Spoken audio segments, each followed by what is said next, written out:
Some months ago, I was at the Instituto Cervantes de Utrecht giving a talk about Spanish wine and culture during a wine tasting. And today, I want to bring back a little bit of that wonderful evening for you to enjoy it. Let's begin. Raise your hand if you know Cervantes, the writer who lends his name to this institute. I'm sure that all of you know his novel Don Quixote.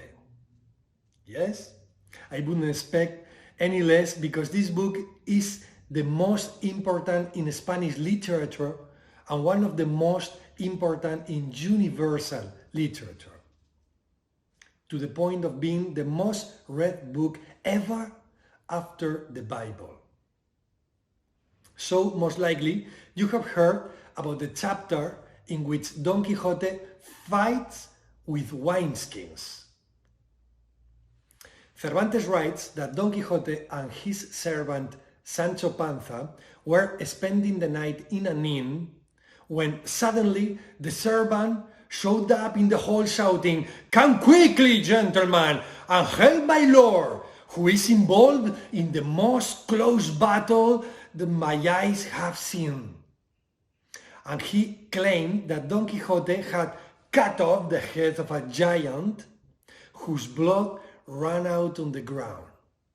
The owner of the inn, who turned up when he heard the racket, put his hands on his head and exclaimed, "Knock me dead if Don Quixote has not stabbed the wineskins full of red wine at the head of his bed, and what looks like blood to this good man must be the spilled wine."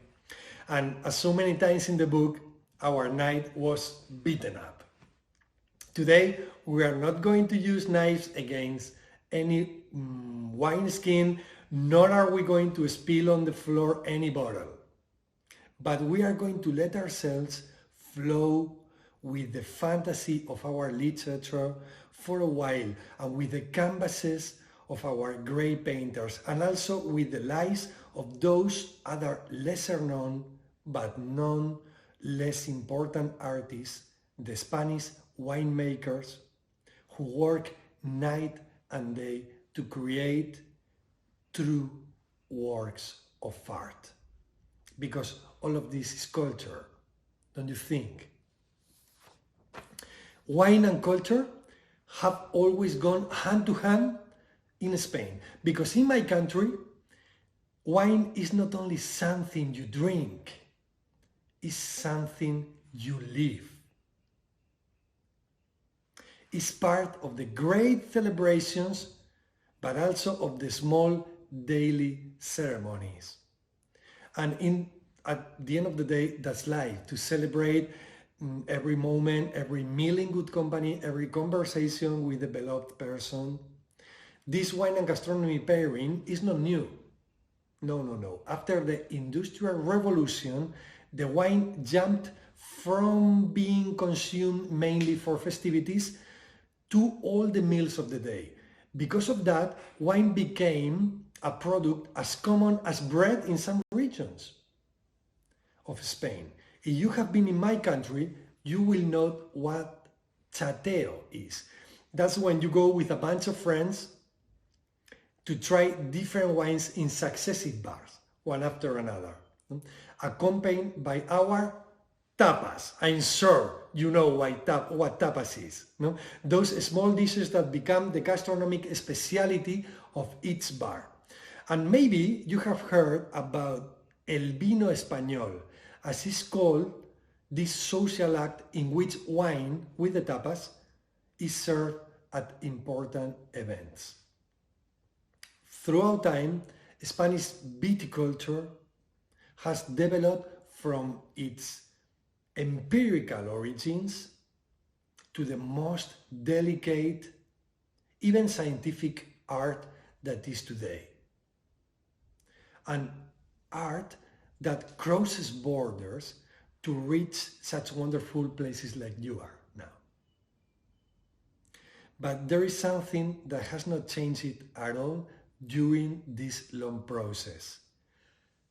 This is wine as culture invites us to enjoy life.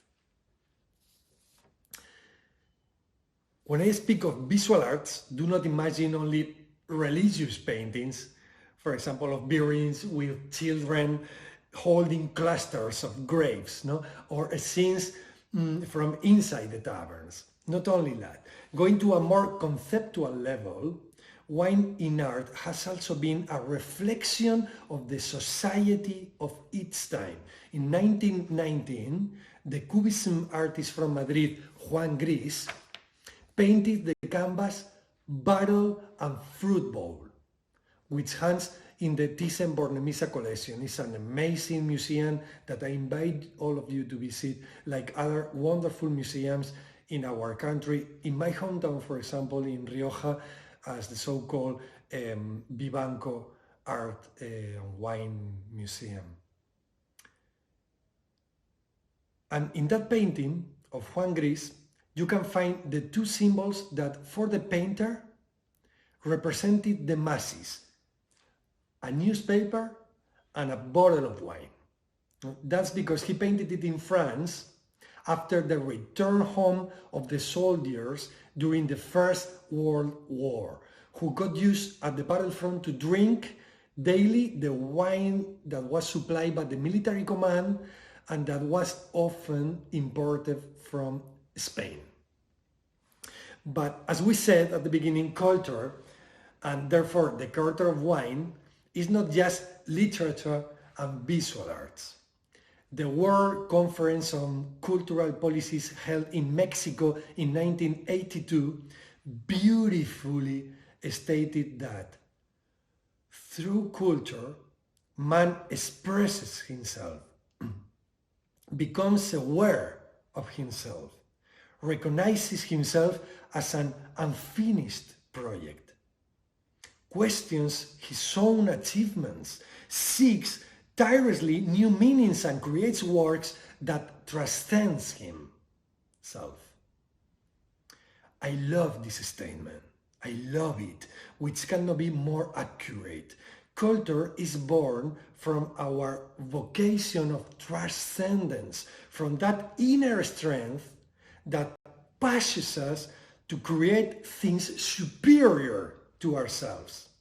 And wine is one of those creations. And I do not mean just the liquid inside the bottle, or even the unpackable designs of the labels, which persist as family brands from generation to generation. I also refer to the architecture of the wineries, many of which are becoming jewels in themselves. They are designed by Frank Gehry, by Calatrava, by the Iranian Zaha Hadid, and of course, I also refer, apart from that, to the vineyards themselves. The layout of the typical farmland of each region that makes us that puzzle of landscape that is Spain. That puzzle of landscape. Spanish winemakers in the world of the Mexican Conference recognize themselves as unfinished projects. And for that reason, they do not give up in their effort to continue improving their wines, their labels, their cellars, and their fields, carving day by day the landscape that gives meaning to their lives. A landscape that transcends them, that will remain there beyond their death, that will be forever culture. I find it tremendously inspiring that many Spanish vines spring up on lands that shouldn't be so eager to yield. The Tempranillo variety, for example, usually springs up on calcareous clay soils where logically not a blade of grass should grow. Soils that should be a wasteland because they are full of stones. And yet, by some miracle of nature, or better by some prodigy of nature, the vines are able to stretch their roots to the very depths to sip those droplets of ore that are placed in each grape, making them unique. This spirit of overcoming, of always going one step further, is one of the fundamental pillars of the Spanish wine culture. There are no limits to the elaboration of something that is alive, neither for the visual arts, architecture, or literature that narrate the epic story of the countryside. To end this little journey through the culture of our wine, I could use a verse by Federico García Lorca, the great poet of the Spanish generation of 27, who says, "I would like to be all wine and drink myself." But I prefer to finish with some lines by Gonzalo de Berceo, a monk of the 12th century who lived in my hometown. And I have chosen it because his most popular verses sound like a toast.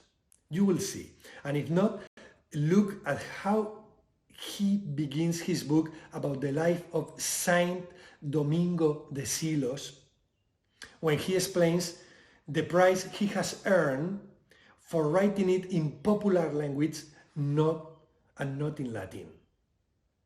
He says something like, translated, "I want to write a prose poem in the language in which the people usually speak to their neighbors. And although I am not so cultured to write it in Latin, my work and effort will be worth a glass of good wine." Look now how it sounds in Spanish, like a toast. You will see. It says later. Quiero hacer una prosa en román paladino, en el cual suele el pueblo hablar con su vecino. Y aunque no soy tan culto para escribirlo en latino, bien valdrá, como creo, un vaso de buen vino. Well, let's all now enjoy a glass of good wine. For sure you have one in your homes. For sure you have, and you must have, one of Spanish wine, and toast together for the wines and culture of Spain. Thank you very, very much. Thank you.